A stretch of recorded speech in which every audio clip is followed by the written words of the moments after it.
Our goal is to understand how will or volition might work in the brain. In particular, we'd like to understand how the master volitional operator, namely volitional attention, works in the brain. If attention and volition are to have an effect within the brain, the neural code has to be one that allows for top-down influences that alter neural function. We'll learn soon that volitional attention is in part realized in the release of a special neurotransmitter called acetylcholine into the synapse, which alters neural function. But before we get there, we need to learn first about different types of neural responses or firing patterns. Our goal in this section is to learn about two patterns, synchronous firing and bursty firing. Now, if we were to anthropomorphize a neuron, which we really shouldn't do, but we will, we might say that a neuron's goal in life is to make those downstream neurons that receive its action potentials fire. Of course, neurons don't really have goals, but let's pretend that they do. Now, we also know that making a downstream neuron fire is not easy. One action potential is usually not enough to reach firing threshold, and a single EPSP tends to decay quickly back to the resting potential of the postsynaptic neuron. Depending on the temporal integration window of a neuron, EPSPs will only sum up to the firing threshold if numerous EPSPs arrive within some few tens of milliseconds of each other. For this reason, we should think of neurons as coincidence detectors. They tend to respond best when many action potentials coincide in the time of their arrival. In the absence of such coincidence or coincidence, they are not likely to fire above their own baseline firing rate. So neurons are sensitive not to the amount of energy impinging upon them, they're sensitive to the timing or temporal pattern of that energy. In a word, neurons are pattern detectors. They respond to a particular pattern of energy. That pattern is the temporal coincidence of action potential arrival. This is why neurons are coincidence detectors. It's also why neurons are pattern detectors. It's why information is realized in the brain in patterns of energy or the phase of energy rather than in old-fashioned Newtonian aspects of energy such as mass and momentum. Now we can ask, how do we get enough EPSPs to arrive all at once so that they add up to trigger an action potential? Since the integration constant of a pyramidal cell is on the order of a few tens of milliseconds, and for some neurons even shorter than this, there are two broad classes of solution to the problem of simultaneous or coincident arrival of depolarizing inputs. One class of solutions occurs when several neurons from the previous stage of neural processing send their respective action potentials to the same downstream pyramidal cell at the same time. It is as if neurons at the previous stage collaborate to make a downstream neuron fire. This class of solutions can be thought of as neural synchrony. By firing in synchrony, their outputs arrive on a downstream neuron at the same time, or close enough, leading the EPSPs in the downstream neuron to add up before they have time to decay back down to the baseline of the postsynaptic neuron's resting potential. This coincidence of arrival will increase the likelihood that an action potential will be generated by the postsynaptic neuron. Another class of solutions is for a very few or even a single neuron to fire extremely rapidly with action potentials only a few milliseconds apart. If it fires quickly enough, then again, EPSPs can sum up and drive the postsynaptic neuron above threshold, making it fire. When a neuron fires in a machine gun-like fashion every few milliseconds, this is called neural bursting. So another class of solutions to the problem of successfully driving a postsynaptic neuron to fire is for the presynaptic neuron to burst. This is also called phasic firing. It's not surprising that information processing in the brain takes advantage of both solutions to neural signaling, namely both neural synchrony and neural bursting. Neural synchrony can be thought of as a large population or large ensemble solution to getting the next neuron to fire because many neurons must collaborate in order to drive a downstream neuron to fire. And neural bursting can be thought of as a small population or small ensemble solution to getting the next neuron to fire, in that, in principle, even a single neuron that is firing very rapidly can increase the probability of postsynaptic firing. A given pyramidal cell can typically either burst or not. It can fire in either a tonic way or a phasic way, or some combination of both patterns.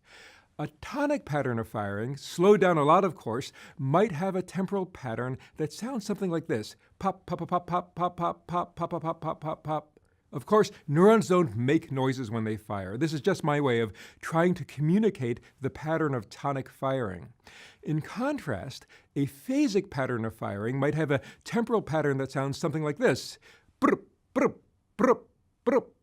The number of spikes or action potentials per second might be the same on average, but the pattern is very different. And this temporal pattern has big effects on downstream processing. To sum up then, neurons tend to fire in one of two basic modes. In tonic firing, such as typically occurs at the baseline firing rate, neurons fire irregularly in a way that obeys so-called Poisson statistics. This just means that the amount of variability in interspike intervals, that is the time between two adjacent action potentials, varies as a linear function of the mean firing rate. An analogy for you to understand this is a bullseye that you're throwing a dart at. If the dartboard is close, there will be a small spread around the center where the dart hits. But if the dartboard is farther away, there will be a larger spread. In this case, the variability in distance from the target increases the further the target is away. In tonic firing, the variability of interspike intervals increases the higher the average firing rate. The average rate of tonic firing per unit time can increase or decrease in an analog manner, even though action potentials are themselves digital in the sense that they occur in an all or nothing manner. In phasic firing, however, action potentials cluster in time in brief but rapid bursts of spikes. Bursts are preceded and followed by periods of relative quiescence. A burst occurs when two or more action potentials are generated within rapid succession, typically at greater than 100 Hertz, with a preceding and subsequent silent period. 3 to 5 spikes separated by 5 milliseconds is common. Here you can see an example of a tonic firing pattern. And here you can see an example of what happens when the neuron bursts. With these two modes of firing, the nervous system can use the same neurons for at least two modes of information transmission or functional control, although there are likely to be even more modes of information processing than just these two. Neurons typically have a baseline firing rate that is tonic. This allows neurons to deviate from baseline both in terms of an increase away from that baseline and in terms of a decrease away from that baseline. I like to think of the baseline firing rate of a neuron as sort of like the idling of a car, which in many cars makes the car go if it's in drive, even if you're not hitting the gas pedal. You need the car to idle so that you can have fast responsiveness to either excitation, namely hitting the gas, or to inhibition, namely hitting the brakes. So information can in principle be encoded in terms of decreases in firing rate and in terms of increases. And there can be increases in the firing rate that are tonic in pattern or phasic. Thus, these two patterns of neural firing are not mutually exclusive. A very common type of neural spike train in visual processing areas occurs in response to the onset and offset of a visual stimulus. At first, the neuron is just firing tonically at its baseline firing rate. But once the information about the onset of the visual stimulus arrives, there's an onset transient, which is a kind of burst pattern. This is followed by an elevated firing rate. And often, the end of a spike train is associated with a second burst of firing known as the offset transient, corresponding to when information about the offset of a visual stimulus arrives. Here's an example of such a spike train pattern associated with the onset and offset of a visual stimulus. It turns out that these onset and offset transients are important for the neural coding of consciousness. Here's an example of a stimulus known as meta-contrast masking by my friend Stephen Macknick. When the flanker bars do not abut the central bar, you can see the central bar just fine, flickering on and off very quickly. However, when I bring the flankers in so that they abut the central bar, its visibility goes down so much that it almost seems to disappear. And when I bring the flankers away from the central bar again, then you can see it again clearly. Why does this happen?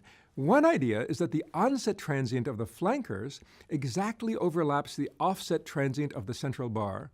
Any downstream neuron getting input from the location of this edge of abutment between the central bar and the flanker will have to decide whether to associate this transient with the offset of the bar in the middle or the onset of the flanker. If conscious events are in part encoded in terms of the presence of onset and offset transients, and if one or both of these is erased because of this ambiguity, then, at least in this case of metacontrast masking, the decision appears to be to erase the central bar from your consciousness.